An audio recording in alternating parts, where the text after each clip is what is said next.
Good evening, everyone. I am Abhiruchi Lakras, an associate member at Legal Law Forum. We at Legal Law Forum endeavor to promote legal educational activities and awareness through various legal educational activities. We believe in encouraging young law students to resolve the gap from those who come from a law background and those who do not. Today, we have with us an outstanding litigator. I'd ask Ms. Bhakti, our coordinator for today, to introduce him to us. Please, Ms. Bhakti. Thank you so much, Abhiruchi. Today's topic of our webinar is constitutional challenges and discourses in pandemic era. But before starting with the session, I would like to introduce today's guest, Advocate Swanindu Chatterjee sir. Sir has graduated from School of Law, KIIT University, Bhubaneswar, with BBA NLB honors with specialization in taxation laws in 2013. Then he got registered with the Bar Council of West Bengal. He then started practicing in the chambers of late Shri P.P. Rao sir, Senior Advocate, Supreme Court. Sir has also worked as a principal associate in counsel in MAP Corporate Legal, a boutique law firm in New Delhi for 20 months. He has argued number of matters as a lead counsel on a number of matters in High Courts of Madhya Pradesh, Allahabad, Delhi, Punjab and Haryana. He has also argued many landmark cases like the famous State Bank of India versus Mozader Karmachari Union. He joined as an advocate in the litigation team of L&L Partners in January 2020 in the team of Mr. Vasim Bey, who is a partner. Sir has represented various clients before NCLT, Mumbai, Delhi and Chandigarh. He has also qualified as an advocate on record, Supreme Court, in March 2020. Sir has taken a variety of cases in all these years. He has handled and still continues to handle all the cases of India's one of the topmost news agency, namely Press Trust of India. Sir is representing a key accused in the ongoing Commonwealth Games scam matter, which is a CBI case before the special judge in CBI court. He, along with Mr. Vasim Beg, has been representing Ford Foundation, a US-based private foundation, successfully in respect to criminal proceedings before the High Court of Bombay and the Esplanade Court, Mumbai. Sir is currently advising MS Jindal Welding Precision Private Limited for ongoing dispute with the resolution professional of MS Belgium Aluminium Private Limited before NCLT, Mumbai. He is currently advising and representing Mr. Varun Khanna, a partner of MS NTK Buildcon, with respect to a tender contract dispute with Rajasthan Tourism Development Corporation. Sir is currently representing Mr. A.B. Shah, who is an iron merchant, before the Supreme Court of India as a counsel and advocate on record with respect to his impleadment application in the matters concerning interest to be charged during moratorium as its validity. It is an absolute honor for us as well as the viewers to have you here, sir. I will be highly obliged if you take over from now. Over to you, sir. Good evening to one and all. Thank you for such a nice introduction. Although I don't know how much worthy I am of that. Anyhow, today's topic is of some interest to one and all. It is regarding constitutional challenges or discourses in the pandemic.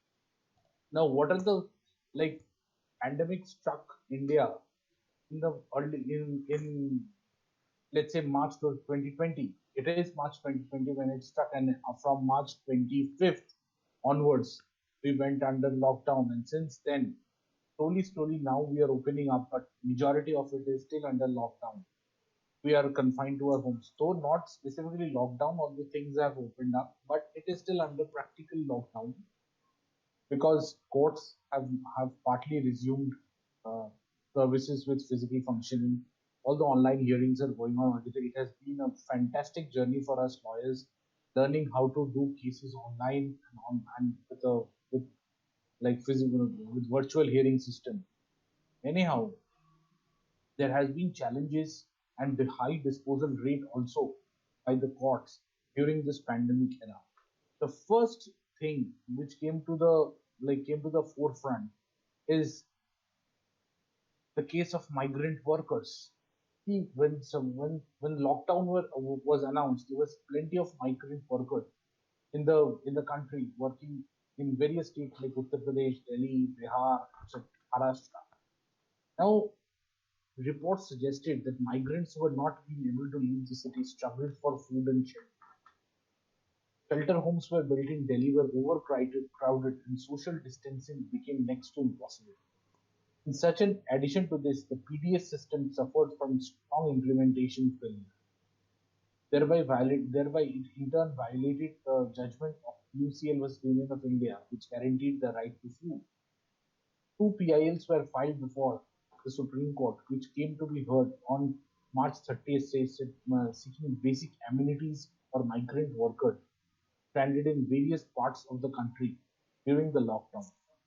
It was taken upon initially by the bench of the Chief Justice and Justice L.N. Rao.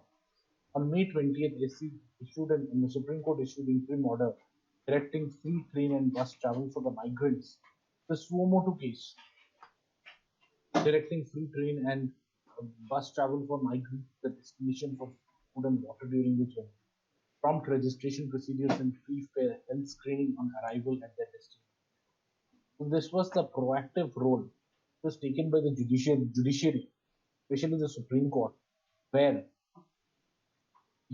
where the migrant workers' plight was taken to the forefront after, like, initially the Supreme Court was reluctant to interfere, but when people all over the country started voicing their concerns, Supreme Court took up Suomoto and issued directions to the center as well as the states to comply and mitigate the problem of the migrant worker.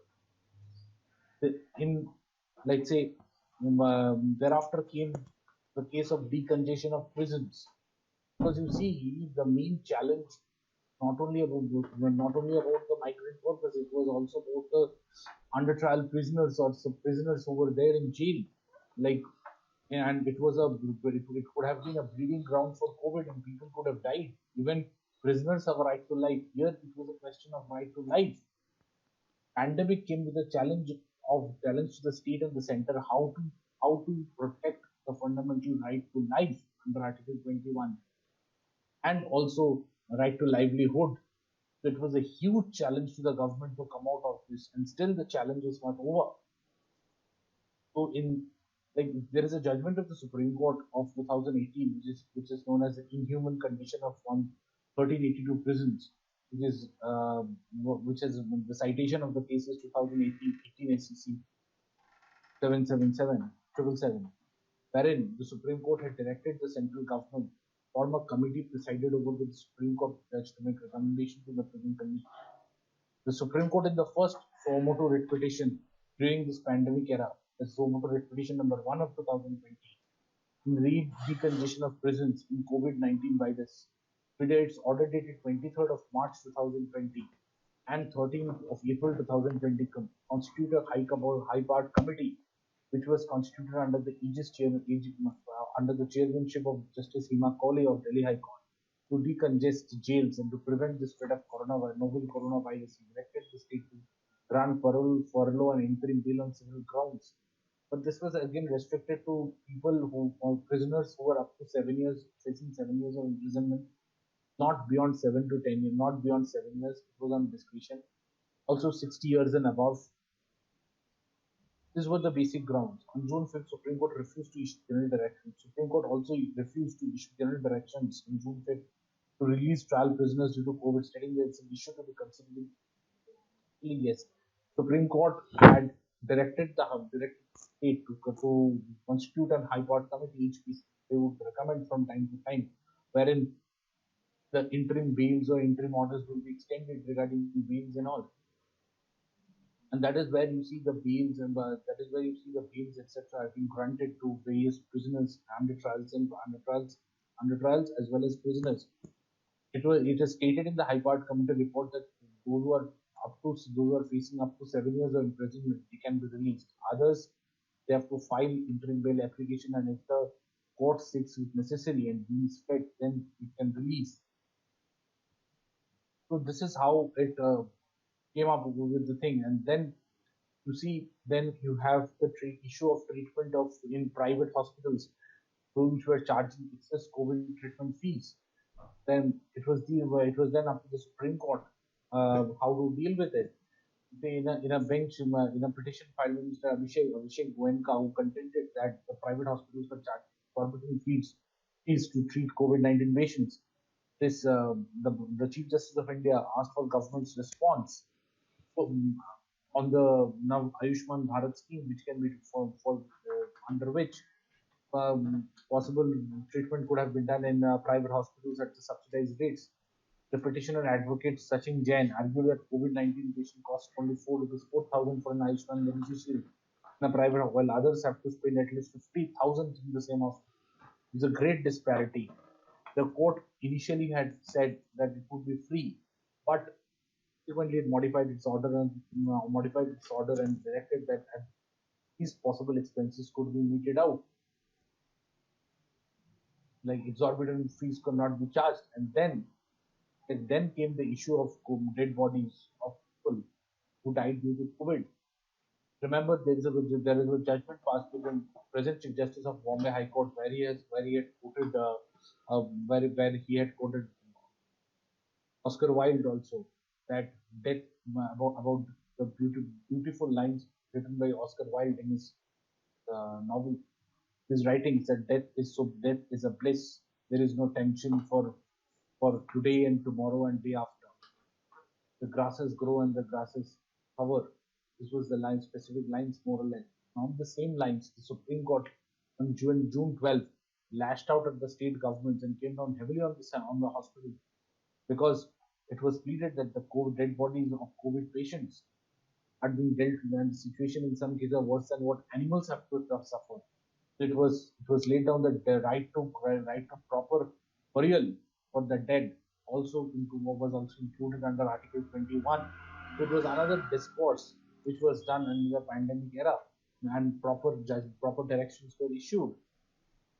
Then came up the issue of relating to spread of COVID-19 in children's home.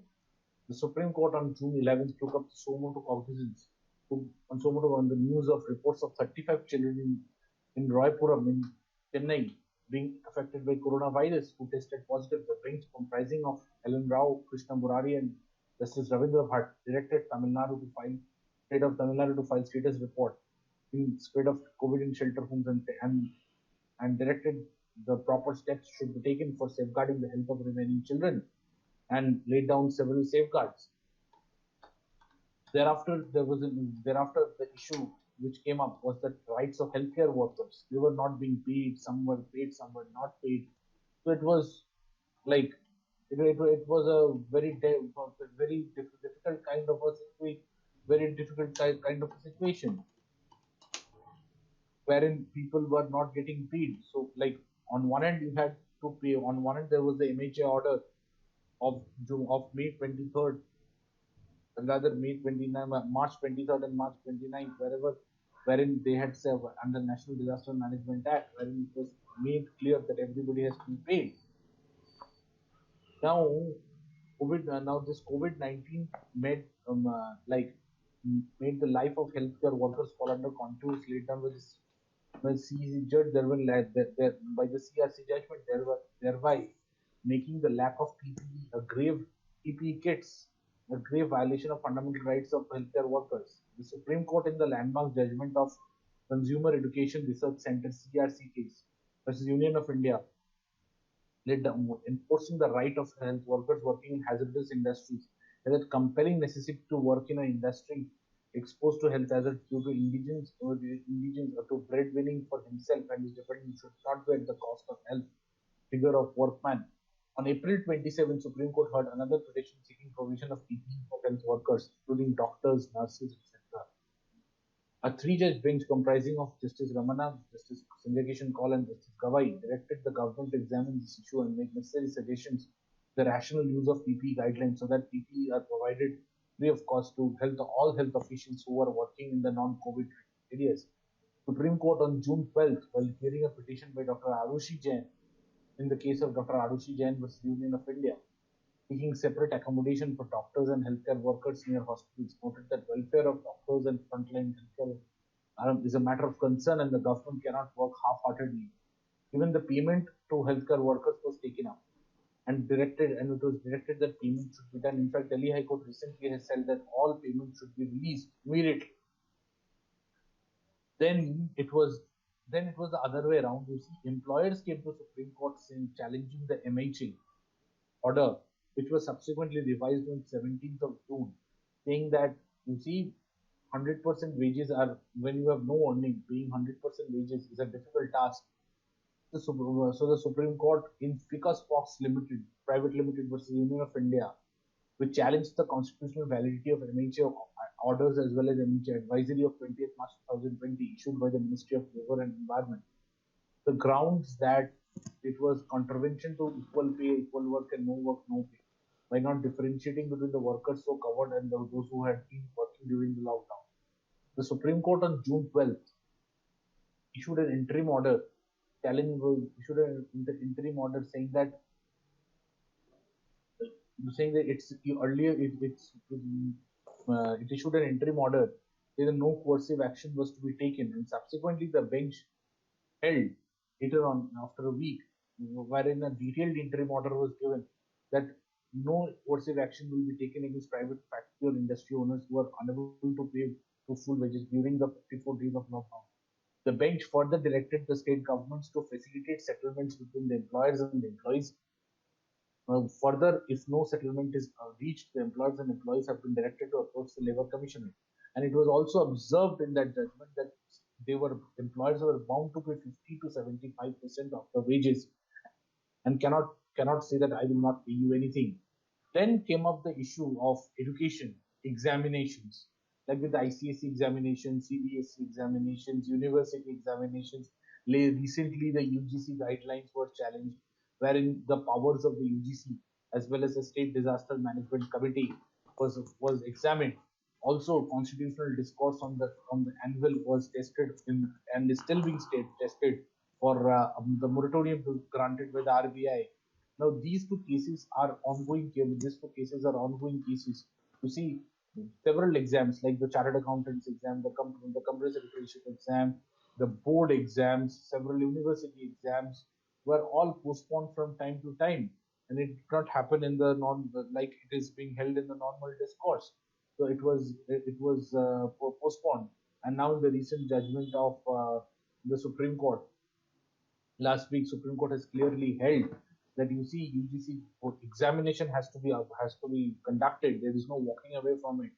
But Disaster Management Committee guidelines will supersede the UGC guidelines, and if they make a request to the UGC will extend the date or the same. It cannot be on the by the fact that 30th September every examination should be complete. Even we know that Supreme Court in the case of NEET examinations did not interfere, even in the review petition also, because right to education was made is a guaranteed right under Article 21A. And you see, Supreme Court in several orders and judgments, and even the high courts have held that education cannot be stopped, and people who are not people have to pay certain amount of fees to the schools. The schools also in turn have to pay its teachers, and teachers are teaching online, and like examinations are also being conducted online. And you see, right to justice has also been upheld during the right to access to justice has been upheld. All the courts are on board with the online functioning system. Initially, the district courts were not there on the radar, but now district courts are very much on the radar, and they are conducting hearings online. And like Supreme Court and High Court are hearing matters on a daily basis.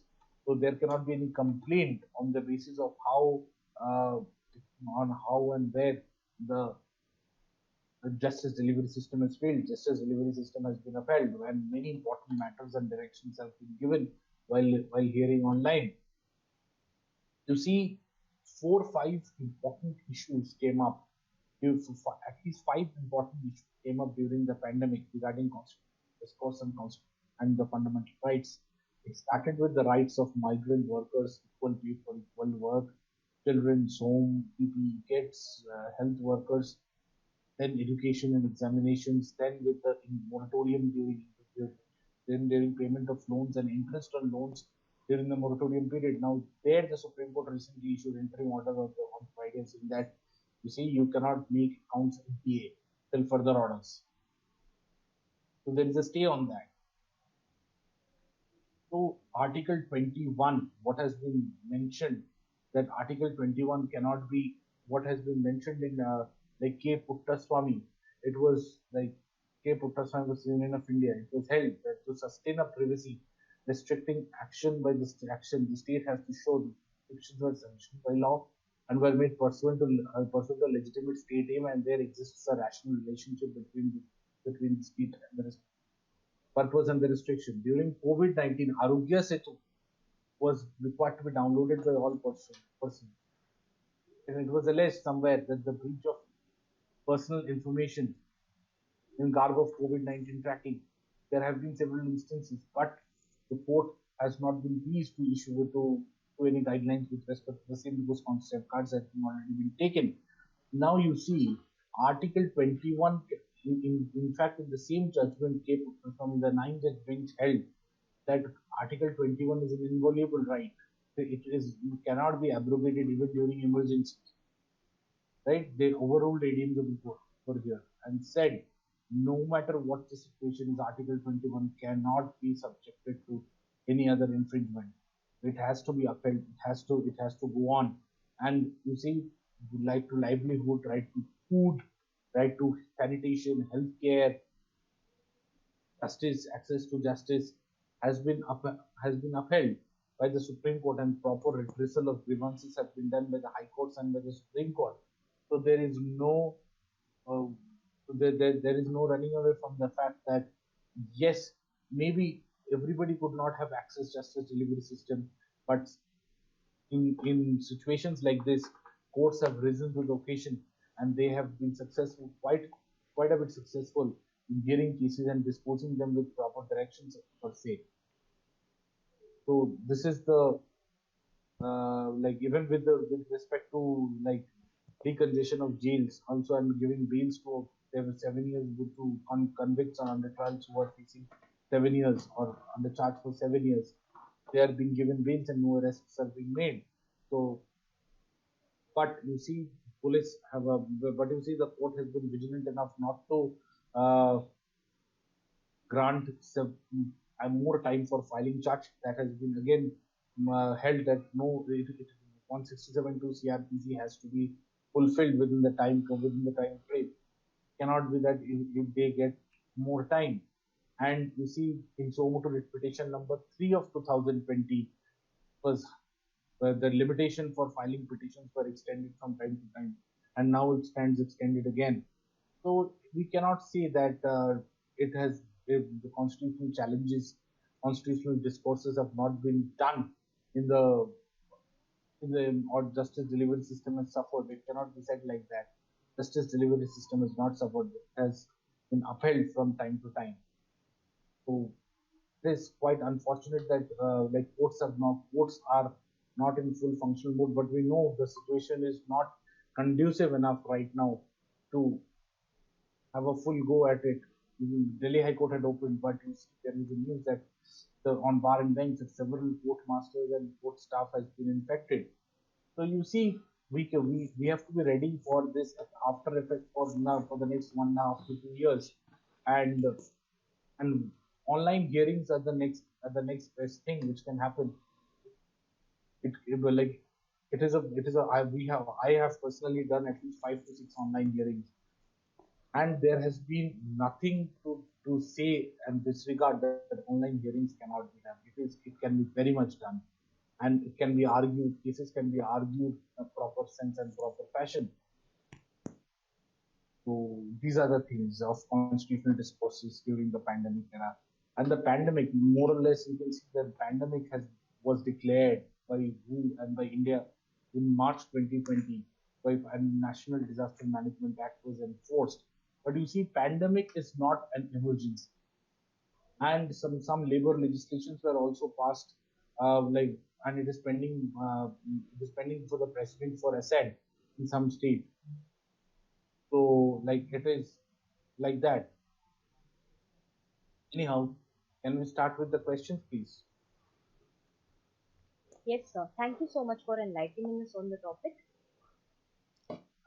Sir, the first question is, Constitution provides for economic justice and health safety for the worker class. Hmm. So therefore, in pandemic times, how can a balance be struck in ensuring that both of them are provided within the legal framework? Can you just repeat, please, ma'am? Yes, sure, sir. Um, Constitution provides for economic justice and health safety for the worker class. So, in the pandemic times, how can a balance be struck in You ensuring see, that? you see, balance can be struck, and balance has been struck. You see, healthcare workers have been ensured proper PPE kits. I just read out to you the orders of the Supreme Court. Like, see, proper funeral rights have been given to COVID infected patients. And in fact, people who are COVID infected, separate wards, beds have been ensured by the courts by issuing proper directions from time to time. You see, it's a country of 130 billion people, 1.3 crore people. It's not possible. 130 crore people. It's not possible to meet out and reach out. Even the government has gone out of pocket. The GDP is minus 25%, and like government has been vigilant enough in this case to stand up to the situation. In fact, the whole world is reeling under this pandemic. Us is also having minus 31%, which has always positive GDP. Now you see a proper balance means lives have to be saved. So I think during this pandemic era, the courts and the government have been quite vigilant enough to issue strict directions and compliances to save lives, which are precious. And you see, examinations were like it threw up new challenges like online examinations, online classes, virtual hearings, virtual meetings. It's full utilization of right to internet. What has been upheld in that Anuradha Bhasin judgment of January 2020, that internet is a right, internet is a part of right to internet, is a access to internet is a part of fundamental right. When you have access to internet, then you have this access.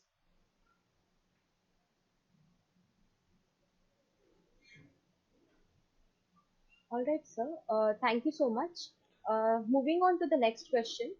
The question is, the Epidemics Act 1897 Yeah, has been a hot topic of discussion during this COVID-19 time yeah. because of its perceived redundancy and the fact that it is an enactment from pre-constitutional era.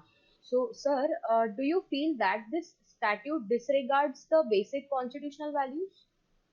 You see, it used to, but government has come up with an ordinance. You see, after has moved had passed an ordinance under Section 4 of the. It's a small act of section of 4 sections, and it comes from an era of Spanish flu.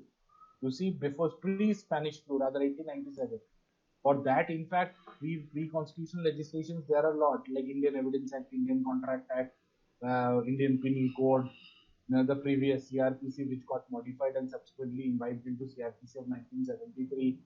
It's all basically there are at least 5-6 legislations which are pre-constitutional, which get carried on by virtue of Article 372 of the Constitution of India. But this Epidemic Diseases Act was bit stringent, but you have to have stringent laws.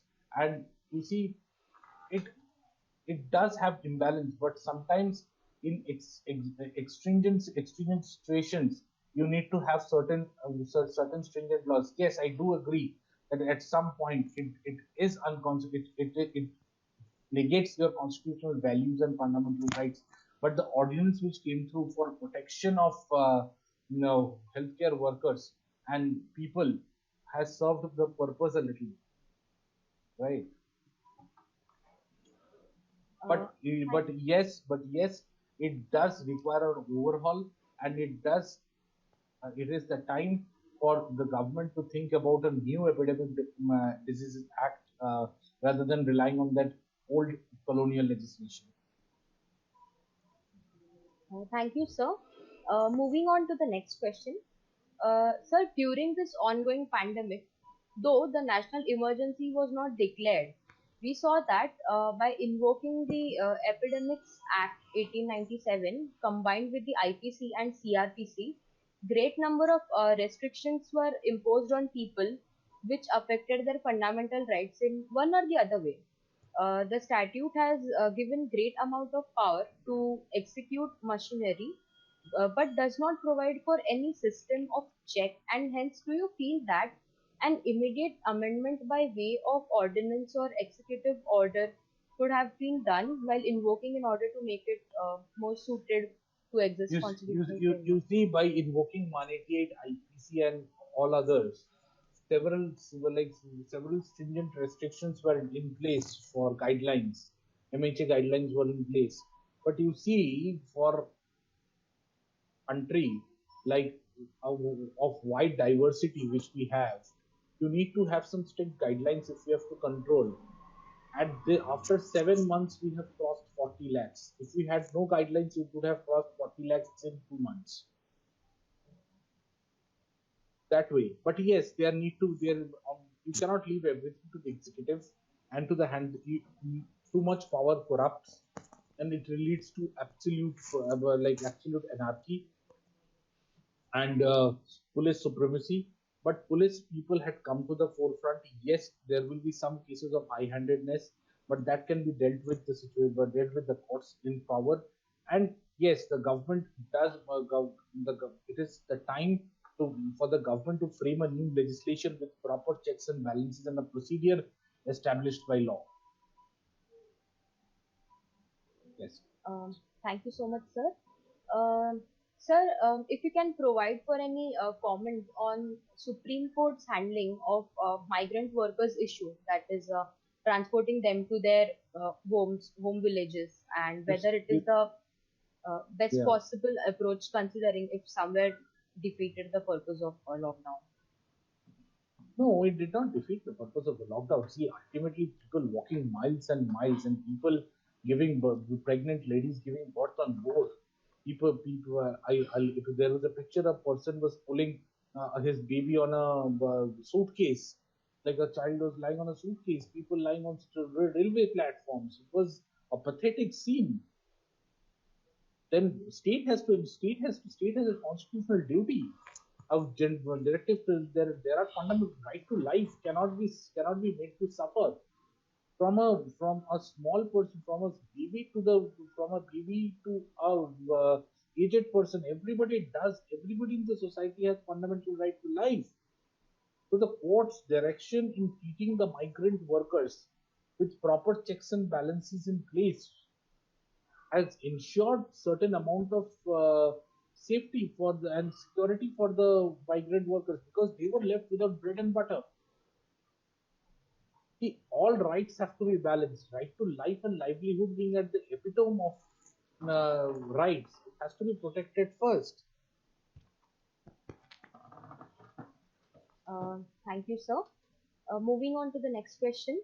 While India has changed a lot since independence, and we have a constitution that has many British era laws that are redundant or not apt for the current times, should the current government start a constitution revision program that brings large changes within a short period of time, or should they move slowly as and when the time comes, You or see, as need yeah, arrives? you see, under the late Prime Minister Vajpayee, we had an NCWRC, National Committee for Under Justice Verma. We had National Committee for Review of the Working of the Constitution.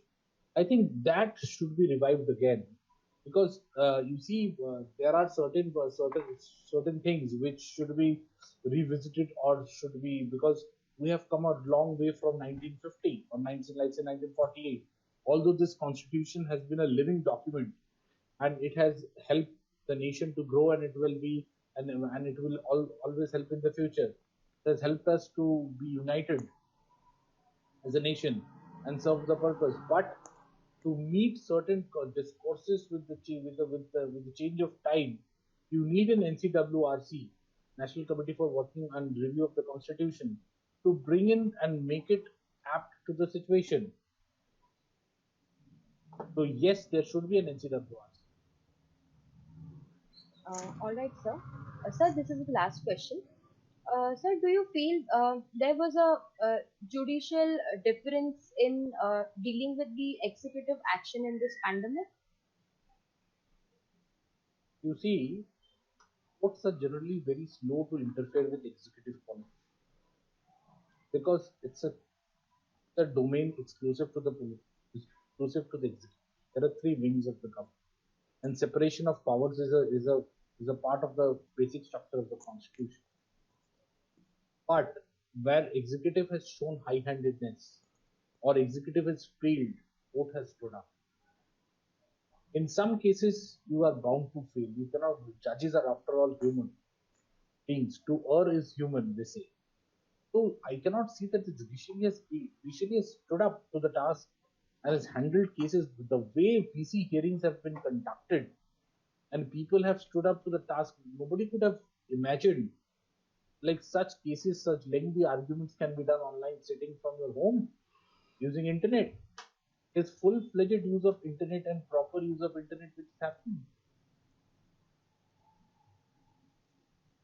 Yes, indeed, sir. With this, we have come to an end to our session. Thank you so much, sir, for enlightening us on the topic. I now call upon Abhiruchi for the formal vote of thanks. Over to you, Abhiruchi. Thank you, Bhakti. I, on behalf of the Legal Law Forum, would like to express my sincere gratitude to you, Advocate Swanendu Chatterjee sir, for granting us this precious time and answering our questions very patiently on today's topic, the challenges, constitutional challenges and discourses in the pandemic era. You told us about the recent topics and turmoil going around the competitive examinations, the Epidemic Act ordinance, and how the justice delivery system in our country has been upheld. It was a very informative coverage, sir. Thank you. Also, I would like to thank the Legal team for joining us today in this session. Sir, it was an absolute pleasure to have you with us. Thank you so much. Thank you.